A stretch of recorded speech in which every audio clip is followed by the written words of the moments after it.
Welcome to the Art of World of Warcraft Panel. Your panelists are Eric Browning, Gary Plattner, Chris Robinson, and Wendy Vetter.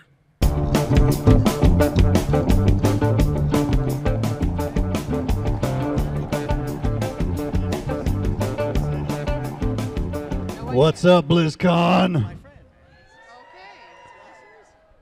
I can already see the look in your eyes. No, I am not Chris Metzen. Thank you. For the record, I grew my beard first, and Chris Metzen looks like me. I also didn't forget my lines. I brought them with me. No, my name is Chad Wingard. I am a member of the World of Warcraft community team. Some of you know me as Crypto, a name many of you are familiar with, having seen my NPC run around Stormwind aimlessly looking for cheese and kittens. No, we will not be taking any requests to nerf my damage. Have no fear, though. I'm not here to cause you to corpse run back into the hall. I'm here to represent you as we go over the art of World of Warcraft. Today, we have a lineup of incredible talent that have brought you some of the most eye-popping, incredible details that you will be able to see in the next expansion. What you are about to see here, you cannot see anywhere else. It will blow your mind, and all of it will be available on Warlords of Draenor. If you're so inclined, by the way, you can see some of the latest developments over at the World of Warcraft demo area, which is in Hall B.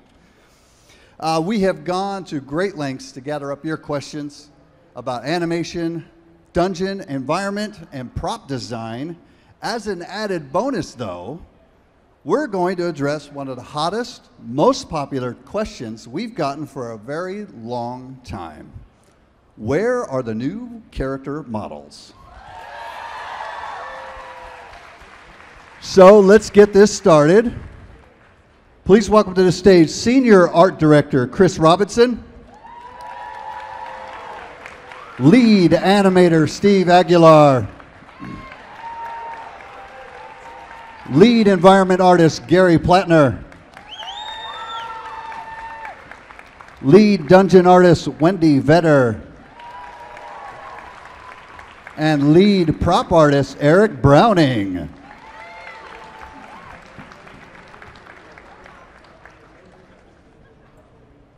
The first question that we have coming up is going to be for you, Chris.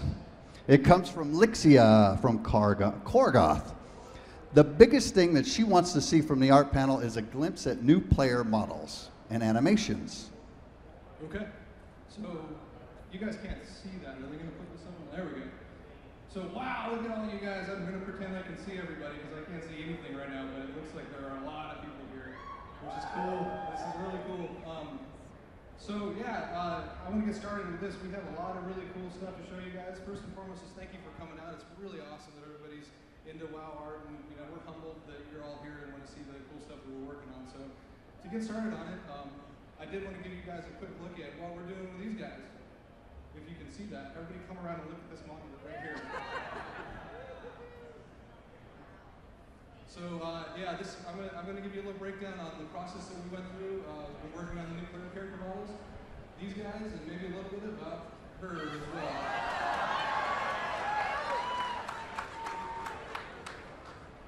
All right, so to get started, I want to talk a little bit about core philosophies that we used when we were redesigning the characters. I want to stress this is not really, and I just used the word redesign, but I'm going to take that back because it really is just kind of like a refresh of the characters. We didn't sit down and really want to go like, let's change everything and make sure that nobody knows what they're looking at anymore. We wanted to make sure that what you guys felt like were the iconic features of your characters we maintained, and we just made it look a lot better. We needed to refine things where necessary. So one of the coolest parts of this whole process is us sitting down in a room and just kind of looking at our current player models and trying to figure out like what we're looking at. So to be honest, a lot of the current stuff in game, like our dwarf male here, it's sort of hard to tell like what's going on with his hairstyle. Some of the facial features are just really hard to read. I'm sure this isn't new information to you, but it was one of the things that really took us a long time to go like, if we change this, are people going to be bummed or are they going to be stoked? And hopefully make the decision that is going to make you guys stoked in the end. And then ultimately, unify the rendering. So it's really important to us as a team that when you log on and you see your player standing next to another player in Ogremar or Stormwind or wherever, that you feel like there was one person who modeled, textured, and animated that character. So we went to great lengths to just make sure that everything looked consistent all the way through. Whether it was, a team of 4 character artists that were working on these guys at any one time, and they went back and forth with everybody. This wasn't just one person working in a room. This was, all the character artists, was myself, everybody just kind of pitching in to make sure that they look killer and awesome. And a whole team of animation just to make them move and do really cool stuff. So, next question. All right, next question comes from ACL of Proudmoore. And this person has a 2-part question. Of course, the first one is going to be for you, Chris. Could you share with us some more detail about the actual process of revamping characters? And did you run into any specific hurdles while you were creating them? Yeah, so several thousand hurdles, and all good. And yeah, let's talk a little bit about that. So I mentioned previously these meetings that we'd have about like, what are we looking at? And I think this is a prime example of that. It's obviously the Scourge male. And we all know, obviously, like that's his spine sticking out of his back and he's got bone protrusions on his shoulder. But really, when you look at it, the spine's just kind of this weird, like slug type shape, and the shoulders are kind of weird, and he's got some facial features that you can't really tell what are going on. So here's what we did with the Scourge male, and here's the updated model.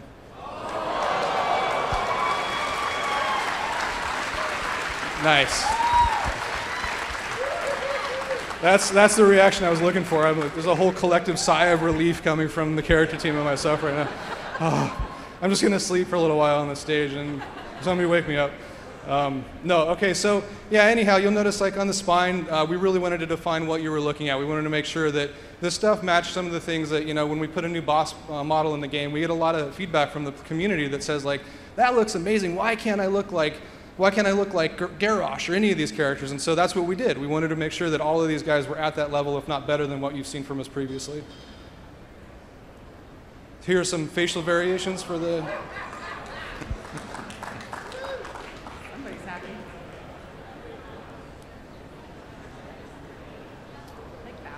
Okay, so yeah, let's that question, and I definitely wanted to talk a little bit about our process. So this is a breakdown of sort of our process, and to give you guys an idea of like how we went about doing this. You see on the top right, that's obviously the current in-game gnome male, and to his left is his wireframe and gray model.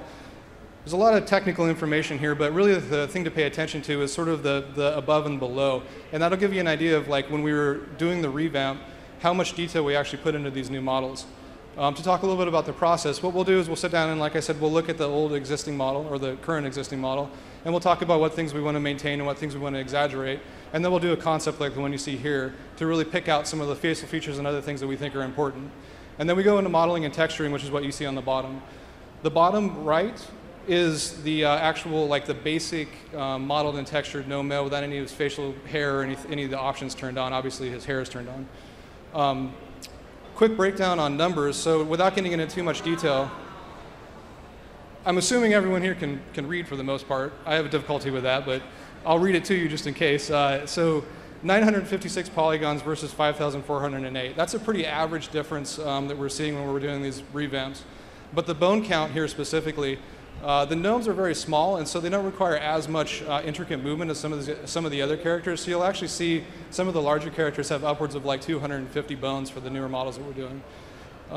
Texture sizes are obviously much larger, and I'll get into that here in a little bit. But all of this stuff, all the polygons and all the bones and all this technical information, what it really means is that we're now able to go from what used to be the kind of Muppet style, like characters that could just open their mouths and blink every now and then, to characters who can do things like this.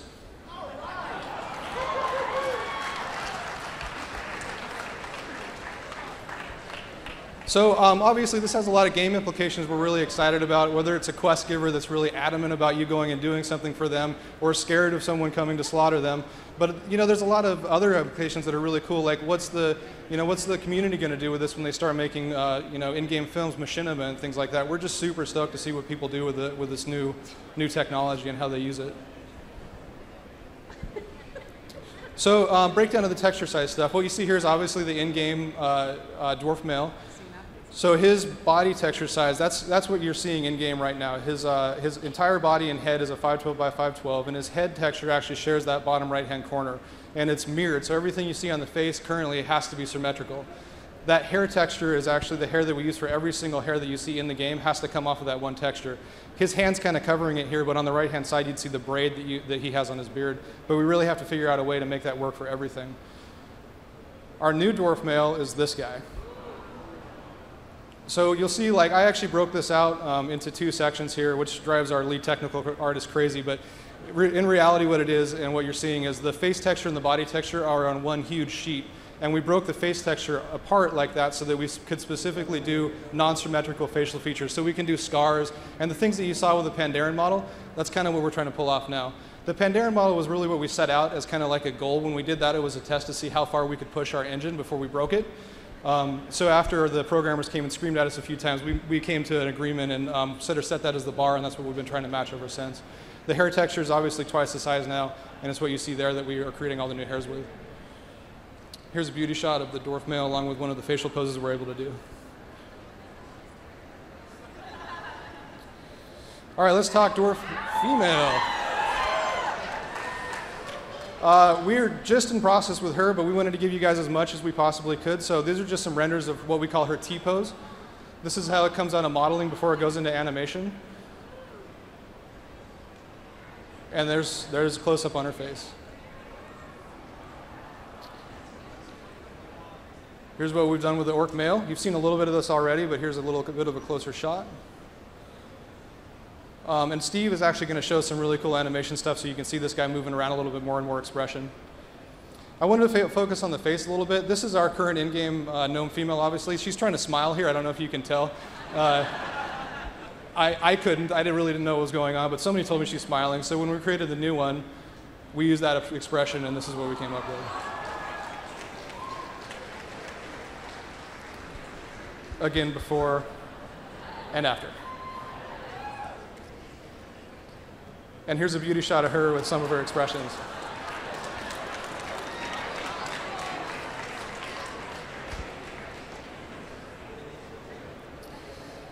And lastly, this guy. Oh, so there's no interest in, okay, I'll just go back to nobody else. Here's where we're at. We just got this guy done. He's hot off the presses, but here's where we're at with the Tauren male. Thank you guys so much. Steve's going to talk a little bit about animation. All right, the second half of ACL's question is going to be a great one for Steve. Essentially, what's being asked on the next slide, which is missing. Okay, here's the question. Were there hurdles that you encountered that related more towards any underlying principles with design, or were they technical in nature? Also, what aspects of new character models turned out to be the easiest to address? So one of the technical challenges that we faced was the facial hair. We weren't sure if we were going to have enough bones to animate the individual pieces of the hair. So a technical artist came up with a solution for us at the time. So the checkered geometry that you're seeing represents the beard, the mustache, and the sideburns. So it's going to follow the character's body movements, and this helps for the hair to retain its shape and volume. This will also help to prevent it from displaying any odd behavior. We should have used this for the new player character redo. Oh, that'd be perfect. What? Yeah, we could do that. In the end, we were able to get enough bones to animate the facial hair. One of the biggest challenges for us is preserving the existing animations. These help to establish the look and feel for the characters that you've grown to love. So here you see the current model, and here's your updated dwarf. You can see he's got a lot more detail, a lot more character to his face, and he's just been brought up to the same level of quality as our panda models. Here's an example of preserving his animation. You can see we're still trying to keep that same feel and look of the dwarf, but we just added a little more weight and loosened up his body. You can see his facial hair is moving. The current model wasn't really handling dynamic poses all that well, so you can see the updated model with the additional geometry is able to handle that. Some animations were just not coming across very well. So the animators wanted to punch up their personality. Some animations just by adding expression and animating the hair just really helped to make it pop out a lot more. And if you choose to customize without a mustache, you can see all the hard work the animators put into the face.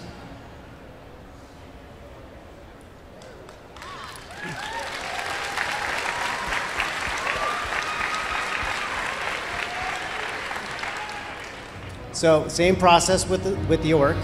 His hair was stuck to his body, his face was looking a little plain, and he just needed to be updated. You can see his hair is detached from the body. He just looks a lot more aggressive and feels a lot more muscular.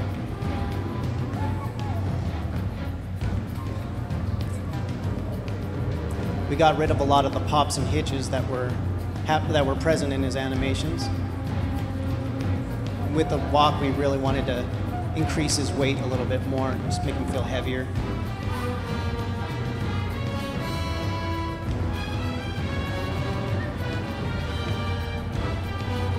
You can see we've loosened up his body a lot more. All the characters' capes now have a chain of bones, so they'll flow more naturally. Yeah. And same with his emotes. He went through the same touch-up process, just trying to still preserve the existing animation, just punching it up a lot more. Animations that didn't have a whole lot of movement now have more fluid motion.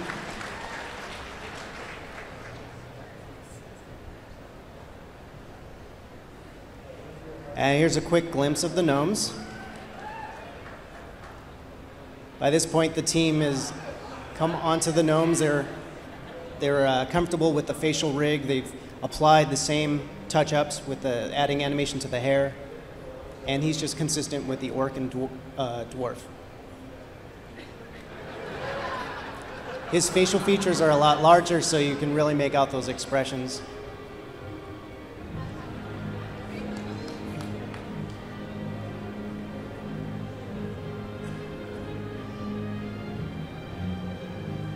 And something is, just by adding a facial expression to the dance just helps make it pop out a lot more. It makes it pop out a lot. Oh yeah, a lot more. Poor choice of words. The animators had a lot of fun with the gnome female. You can see her hair also has movement now. She's got a lot more character to her face. You can really see the emotion coming out of the animations now. You look closely, her cheeks are moving. You can see all these different shapes that have been posed in her emotes. And her dance looks more like she's twerking now, so it's good. It's nice.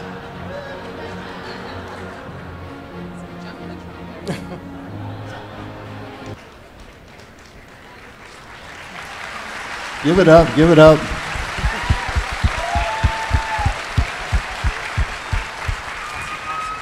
Actually really excited to see what they can do with the machinima now. Next up is a really long question, and this one's going to be for you, Gary. As we can see on the screen, Mahanar from Ice Crown has basically asked when a new zone is about to be created, where does it all begin? Are you taking cues from overhead maps, concept art, or are there other values that need to be considered before a zone can be developed? Well, that's a really good question, Chad, and I'm really glad we got an environment question. But I just want to take a second and thank you, Chad, for coming and being our mentor for us. We asked Chad last minute, and he's from the community team, and I thought he'd be great, and you're doing great. So thank you very much, Chad. I'm so nervous. Awesome. All right, so let's get going. So that's pretty hard to follow up the character team. So as you know, the environment team is responsible for all of the exterior environments of the world. And it's really exciting to talk about what it takes to make an entire zone just from scratch. It's pretty fast and easy, actually. It's just that fast. So most people don't realize that the environment team actually gets a lot of creative freedom, a lot of creativity that we get to put into the game. And when it comes to starting a new environment, or especially a new expansion, it's really exciting time for us because literally anything goes and the possibilities are endless. So sometimes it's a little difficult to get started and figure out where to start in a zone. So to answer the question with the zone maps right here, or the concept art, we actually use a little bit of both. Our concept art, or our zone maps rather, they'll tell us like how big a zone is, how big the playable spaces are, and basically what's happening in the zone. But our environment map, or our concept art rather, that's going to tell us the real meat of the zone, the real artistic vision of the zone, the mood, the lighting, the color of the zone. And it's also important to remember that our concept art is made by artists, and our zone maps, well, they're made by designers. So we have to use both of them actually to fulfill that vision. So luckily we do have help from our extra level team. These guys take all of our props and all of our textures and trees and everything and help us put it together in the zone with WoW Edit that you see here. So they're really all helping us to fulfill that vision from the concept art. We do have a lot of tech help from our tech team, and I got a really cool demo for some texture scaling that we can do. This debuted in Mists of Pandaria, and we're still trying to figure out how to use it best. But isn't that cool? We took a regular size texture and can scale it up, and it still tiles just like a regular texture does. So we can paint another texture right on top and really get a lot of dynamic range out of one texture. Another really cool thing is height-based texturing. So you see I can paint snow right onto the cracks of another texture. So we're basically taking a tile set and putting another texture in there that can tell us the height, and you know, the dark parts there can tell you where the low bits of the texture are. It's really cool process. This also kind of debuted in Mists of Pandaria, but it basically allows the texture artist to paint like a rock texture right onto the snow, and depending on the pressure you're putting, how much that texture is going to come through. So you can see you push harder, more of that texture. I could even take some lava and paint right in between the cracks of another texture. This was literally impossible just a few years ago. Another really cool feature, what you're seeing here, is vertex shading. What that is just lets us like paint light and color right onto the texture, beyond what the texture can do. It really adds a whole nother dynamic range to our environments. You're going to see here these textures without any vertex shading on. They look really good, but in a second you're going to see it with vertex shading. There you go. Adds a whole nother dynamic range to our textures. You won't even notice some of that's even happening. Thanks. Very nice. That was Matt Sanders right there. He's working on his own. He's right there. He might be. Another really cool feature I like, which usually comes about the end of creating a zone, is our lighting. So here you see the regular lighting for Frostfire, and there's completely different lighting. That's not just the skybox changing, that's the direct light, the fog, the ambient light is all changing. And look at how much it changes the mood. We can make it feel hot, we can make it feel scary. It adds a whole nother element to just fulfilling that, that vision from the concept piece that we got. So that's a really fast rundown of all of the tech and the work that we go into making all of our zones. Here's a shot of, what is this, Terracar. Nice callback to, or I'm sorry, that's Talador. Looks like Terracar, callback to Terracar. So really a lot goes into making our zones and fulfilling that vision. I should mention too that some of the stuff you're seeing may change because we're actively working on this stuff right now. I literally captured most of this footage about 2 weeks ago. So we're still working on this stuff. We do a lot of iteration.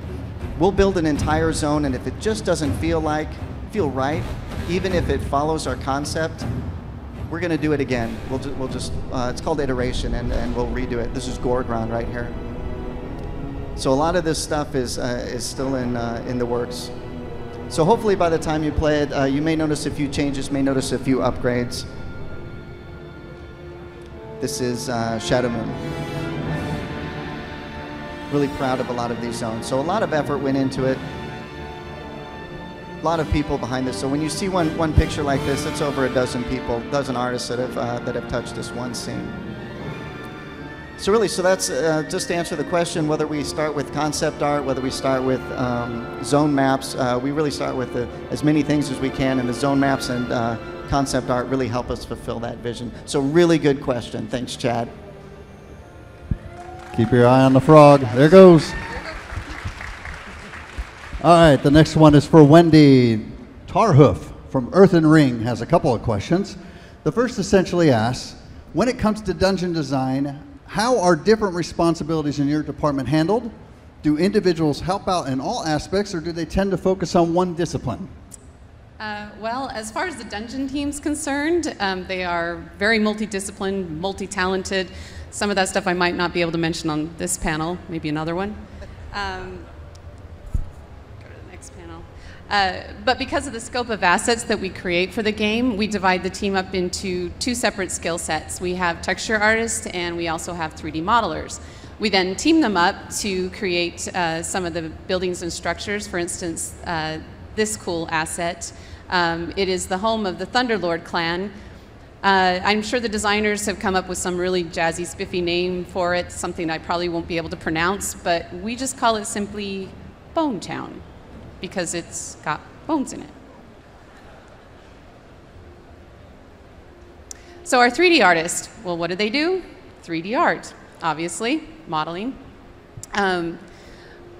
They will also work on the block out, trying to work with the designers to come up with the layout. They'll also start artifying that block out. They'll come up with a general lighting scheme, and this will change throughout the process, especially when we get textures onto it. They work with the designers about play space, add some UV texture mapping, prop placement, and that little bug-generating invisible barrier called collision that players seem to figure out how to exploit.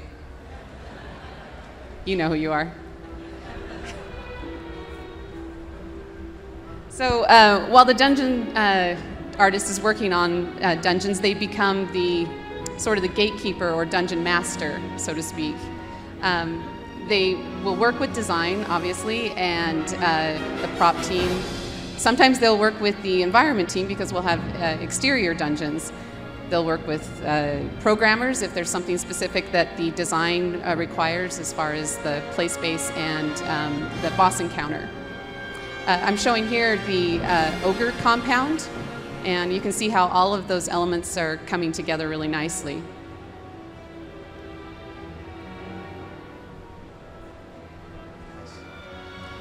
Basically, for dungeon artists, their kind of duty is to develop the flow and the functionality, or what maybe the new and shiny Metza might call the vibe. The vibe. Missed that cue there. It's okay. So our texture artists, they kind of work a little more organically within the team, working on dungeons as well as cultures. Some of their responsibilities include, but not limited to, coming up with concepts. They'll figure out what material choices. They'll do paint overs on the models, base textures, unique textures, and they will also do UV mapping, their favorite. Maybe not. So our process for creating textures really hasn't changed, maybe post-Mists of Pandaria. We're just getting better at it. We still do hand-painted textures. We don't use any photo manipulation. But we have included ZBrush as part of our process. And this is kind of added to the look, enhanced basically what is already a WoW style. Basically, when you give an artist a new crayon on their crayon box, they're going to go crazy with it. So you'll see more of that in 6.0. And back to you, Chad. All right. The second question from Tarhoof asks, as you can see, what goes into designing a cultural package for a new race? Well, first and probably most importantly, we need to get their story. It's what helps us artists kind of brainstorm and come up with some really good ideas. There we go, the story. You can read the little part there. So with the Iron Horde, for example, we already knew we had some design hits that we were kind of vibing on. from the Garrosh Compound Raid. There was one in particular design hit that we really were liking. Grill. Okay, not that grill. This grill. You may recognize it. And we were really liking this design, and so we wanted to make sure we carried it out through 6.0, and this is kind of what we came up with. So it'll be kind of fun if you're walking through the Ironware kit, you'll kind of notice this. So once we get the general pitch, we start collecting reference, and we kind of look to history, different cultures, and figuring out how we can pillage some of that and put it into our new culture kit style. Some of the things that we start referencing. As we're working on that, we start coming up with concepts, little rough sketches. Sometimes we'll draw on Post-its, whatever works just to try to get the idea going. The goal